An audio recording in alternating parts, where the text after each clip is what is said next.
Everyone's family is a little crazy. Do some crazy! But not everyone's family is crazy rich. These people aren't just rich, okay? They're crazy rich. These people are so posh and snobby, they're snotty. Crazy Rich Asians, this summer's groundbreaking romantic comedy creating a buzz. The movie, airing the dirty laundry of the filthy rich in Singapore, is the first Hollywood film starring a mostly Asian cast since The Joy Luck Club. That was 25 years ago. I've read that premiere screenings with Asian Americans have left audiences in tears. Why is it so emotional? A lot of people have cried the second they see the Asian faces on screen. It means something to kids and people to see images that reflect themselves. Finally, we can be seen and heard. We are proud of our Asian descent, and it's so nice to see it on the big screen. With the box office success of Black Panther, representation becoming a Hollywood rallying cry. The glitzy production galvanizing audiences of all backgrounds for what the filmmaker is calling not just a movie, but a movement. I met a girl, I fell in love, and I want to marry her. Critics are hailing it as a glittering rebirth of the rom-com with an Asian twist. A jaunty meet the parents for the 1%. There is fundamentally a love story here. It's definitely that. Everything else is just additional to it. But the real core of what people leave the cinema feeling is that love that Rachel and Nick have. The world that that story just so happens to live in is a wealthy one. Henry Golding plays the dashing Prince Charming, with a real-life Cinderella story, landing the starring role as a first-time actor. Don't you want to see where I grew up? Meet my family, my Ama. The universe has spoken. It wants you over there.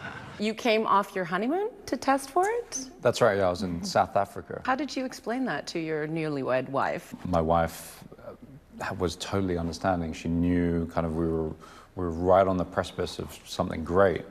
So I owe her still. You are a veteran actress. Your co-star is a newbie. Is he a natural? No, he really has a natural talent, and it was not very hard to act like I'm in love with him because his charm is just effortless. Even in his screen test and his chemistry read, you know, he's a little nervous, but even the nerves were your nerves were so charming. Constance Wu of the pioneering sitcom Fresh Off the Boat. I need to start making dinner. Evan, you make sure that everyone does their CLC. Okay, teacher mommy. Plays his on-screen love interest. So your family is rich? We're comfortable. That is exactly what a super rich person would say. Such a Cinderella story. What's it like being able to don these couture outfits? At first, it's just so fun. But then several hours later, your feet are killing you. So That's awesome. So you get both sides of it. The equally fashionable Michelle Yeoh is the domineering matriarch. The global superstar known for her powerhouse roles in blockbusters like Crouching Tiger, Hidden Dragon. But in this role, a more refined power. I withdrew from university when we got married. I chose to help my husband run a business and to raise a family. For me, it was a privilege. But for you, you may think it's old-fashioned. Michelle, you've described the character as less a tiger mom and more of a dragon mom. What do you mean by that? I think moms are all like that because dragons protect their treasure, and their treasure are their children. I mean, she would throw herself in front of a bus if that would save her son. Michelle, the penultimate family jewel is your personal ring. That's a beautiful ring, Auntie Eleanor. Nick's father had it made when he proposed to me. I felt it was very important because that ring played such an integral part. It's a character in the movie. A bestseller in more than 20 countries. Everybody, we have the mastermind behind Crazy Rich Asians, the author Kevin Kwan here. The book by Kevin Kwan has sold nearly 2 million copies in the U.S. This book could be called Crazy Rich. Black people crazy rich, Italians crazy rich, you name it. Why do you think it had such global mass appeal? Readers around the world have been telling me, we're not crazy, we're not rich, we're not Asian, but your family is so much like the one that I live. Author Kevin Kwan says he walked away from a pot of gold offered by a streaming service, instead taking a gamble to bring it to the silver screen. To me, it wasn't even a choice. I felt like we needed a big, old-fashioned Hollywood opening to really prove to the world that a movie like this could succeed. And everyone on the cast seems to share that dream. Like Ken Jeong, the breakout star of Hollywood hits like Knocked Up and The Hangover.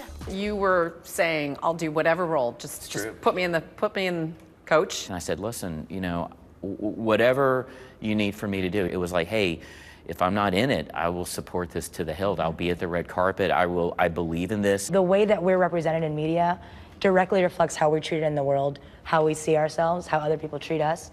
I'm in front of a Bentley. I drove a Bentley today. Hip-hop comedian Nora, aka Awkwafina, plays his daughter, going platinum for her own breakout movie moment. Let me get this straight. You both went to the same school, yet someone came back with a degree that's useful, and the other one came back as Asian Ellen.